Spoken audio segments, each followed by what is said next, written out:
It's like, don't listen to anyone. Everybody's scared. Everyone tells you how things worked out, but it worked out for you that way. So don't listen to anyone because their experience is unique to who they are. You know what I mean? And then a lot of people will try to put their fears on you. You can't do that. No, you can't do it. Right. You know what I'm saying? So they just projecting. They're putting things that they don't believe that they can do on you. These are people that come from the same place that I come from. And we're talking about Can I Live? And I'm singing that song and people are looking at me like, I understand, I feel you. Do you understand how much you've affected my life? Or people that listen to my albums that get them through situations, and even illegal activities, if we being honest, chains is cool to cop, but more important is lawyer fees. That statement alone changed how people went about, and you have the biggest hit of your record, but that's not really you. That's like now you're really a prisoner because you have to live like that every day. And imagine being that. Imagine like putting an image out there that's not really you, and then it being really successful. Yeah. Then you have to live up to that every day. That's. And I never wanted to be that, and I certainly don't want to be the guy who gets successful and then just pulls away and just, I can't go out, I can't have a bite to eat, I can't, walk to the store, I can't. Nah, that's not going to happen. They're movements. Right. I've heard this many times. This is not me just saying this. I've heard people come to me like, man, that line was so powerful for me.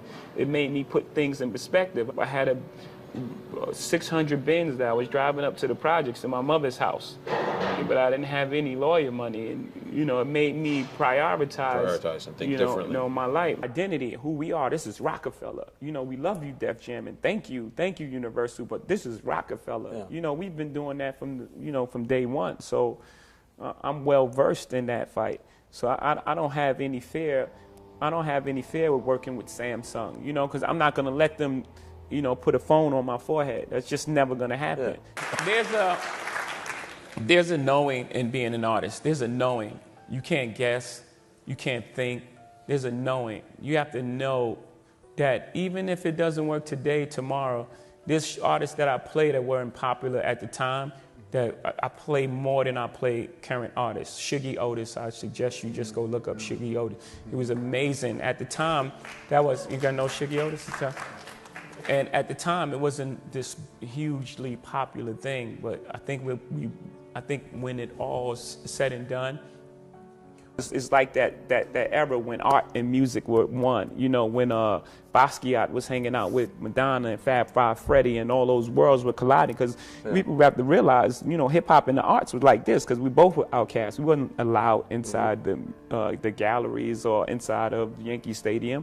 We were both outcasts. We were writing on the street and making music. It was one thing. Yeah. But then art got into the galleries, and then hip hop almost disassociated with it because it's like, oh, it's this bourgeois thing. It became something else. We would play that music more than any other music, right? So you have to have this knowing that, okay, it may not work today, it may not work tomorrow, but this is the right thing, and this is what I'm doing, and this is what's feeding me.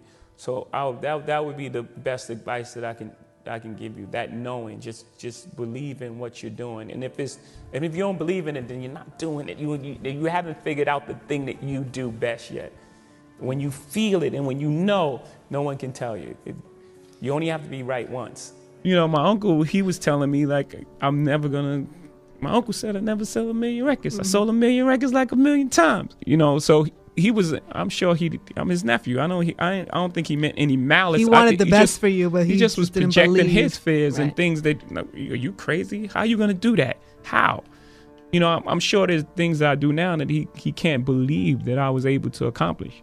But he couldn't even see it at the time. So he was just projecting, putting his fears on me. So the whole thing is just, and always believe you're great, even before anybody else believes it. I had the track and the hook to Holy Grail, way back then. Yeah. So I can't say I officially started then. I had pieces of music and ideas. And then, when Timberland and we caught that vibe, then it was a pretty short period of time. It was over a couple weeks. It was over, maybe 2 weeks, maybe 3. Let's just say 3 weeks, and it was done. Most people that were successful growing up from where I was from never came back. So it was never a dialogue on how'd you do it, what happened. There was no mentoring program there. There was no going back and grabbing a person and teaching them you know, trade or, you know, what it is that you do, and then that person go back and grab 2 people, and then, you know, and it goes from there.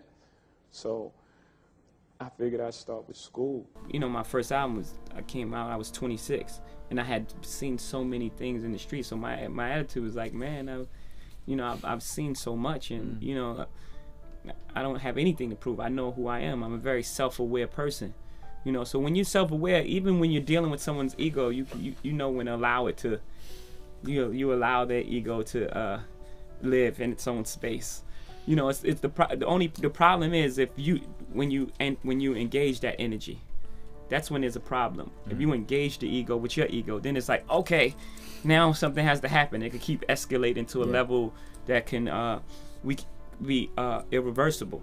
You know, but if you don't engage the ego, if you know how to manipulate or play around with the ego, but that's weird in itself to people. And you give light back to darkness, you know, it's very difficult. People don't know how to take that, especially at a younger age. Now, when they're a bit older, they can probably understand what you're doing. But if you're in a room, but it remains something that inspires you, because I think even like people were critical, like when you say like you're inspired by Basquiat, or you know, it ain't hard to tell I'm the new John Michelle. Some people even get offended by it, those type of statements. Like when you put your context of your artistry against artists that are painters, what's the statement you're trying to make? That is no different. You know, it's no different. Shakespeare was a man who wrote poetry. I'm a man who writes poetry. I mean, why not compare yourself to the best? It's the only way that you. And people are bringing all of that wild energy into a room, and you just take a step back into the shadow a little bit and just let them do that. They would almost take offense to it. Like, why are you playing along? Why aren't you getting involved in this? Did you have experiences like that where people thought, I don't know how to take Jay. I don't know how to deal with Jay. He doesn't engage with us on that level. Yeah, I'm sure, you know, and a lot of times what that also can be, you can misinterpret that as you know, arrogance. You know, in its own way. If someone doesn't engage you in the way that you believe they should, then people's like, he's arrogant. He's act like he's above everybody. Like, no, I just don't want to argue with you about stupid shit. I just really don't have time. You know what I'm saying? Yeah. When I'm supposed to be here to be second best, right? I'm not doing this. You never seem to like that. Yeah, I'm not doing this for that. I'm not doing this for that, you know, and if other people are cool with settling or not putting themselves in that light, then that's their personal preference. That's their personal preference. If you don't want to be in that light, that's fine. I'm not mad at you. You know, I don't have an opinion on what you want to do. If you want to be second, that's cool. So don't have an opinion on me wanting to be John Michelle or Shakespeare. You know, people got to realize that, you know, I put a lot of my life into, you know, what I'm doing right now. I didn't just have a hit record and get lucky. I put a lot of my life into it. So, you know, the things that come out of it is I made it not as a diss record. I made it as a challenge to the music industry. Like, let's not get stuck on one thing. Let's you know, rap music is about diversity. Like, if, you know, you got on those Nikes, I'm gonna just rock, you know, Dunks. And it's all about everyone contribution. You know, before you had Tribe, Ice Cube, Public Enemy. At the same time as Digital Underground, which just so many different. I had every album.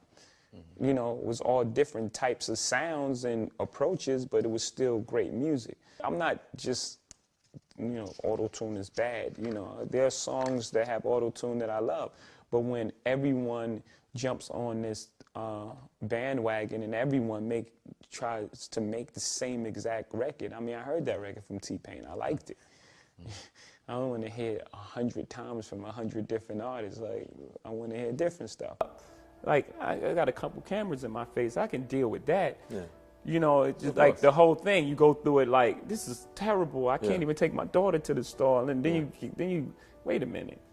Let's put it all in perspective. It's not like a real problem. You know, like people have real problems. Like, you know, your son may go out and not come back. You want to unleash that talent in your mind, let it go. You know, because it's there. You have to have the belief that when you draw from that well of talent, that it's going to be there. You have to have that belief that when you go into the basket, no one that's on that court can stop you. When everyone's on the court, they're coming for you. When the opposing player walk into that arena, they're thinking about upstaging you. You're like a trophy to them. They're thinking, if I'm better than this guy, the spotlight turns on me. So you know you're a superstar because you're a marked man. Everyone's coming for you.